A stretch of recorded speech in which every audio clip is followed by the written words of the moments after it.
Lakini nataka nimkumbushe Mheshimiwa Waziri, katika dunia hii kuna vitu vitatu peke yake ambavyo mtu anaweza kupambana kufa na kupona: hela, ardhi na mapenzi.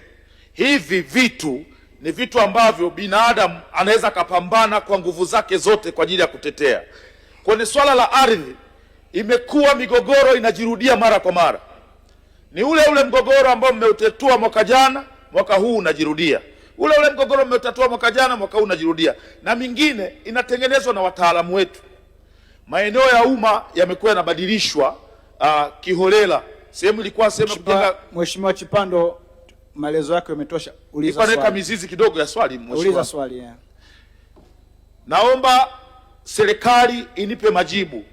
Ni lini itaweka sheria kali ya kuzuia kubadilisha matumizi ya maeneo ya umma kama open space na sehemu ambazo zimetengwa ajili ya shule na zahanati na kliniki? Majibu Mheshimiwa Naibu Waziri. Mheshimiwa Mwenyekiti, kwanza ninampongeza sana Mheshimiwa Chipando kwa kushirikiana na Wizara ya Ardhi. Mara nyingi alikuwa anawasiliana na sisi katika kujua hatua mbalimbali za migogoro hii.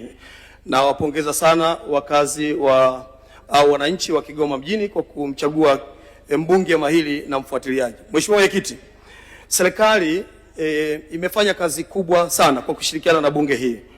Tukumbuke tuna sera ya maendeleo ya makazi ya mwaka 2000 ambayo serikali imeitunga. Lakini pia tuna sera ya ardhi ya mwaka 95 ya toleo la mwaka 2023. Lakini pia tuna sheria ya mipango miji ambayo ni sura 355.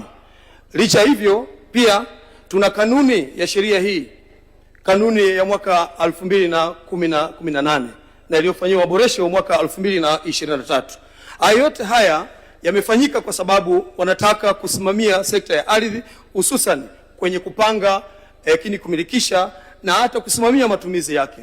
Mheshimiwa Mwenyekiti, uwepo wa sheria hizi na sera hizi na kanuni ndiyo msingi mkubwa. Hapo tunachotakiwa ni kutoa tu angalizo kwa watu wote wanayependa kutumia maeneo ya wazi bila kufuata utaratibu. Maelekezo ya Waziri wa Ardhi yako wazi.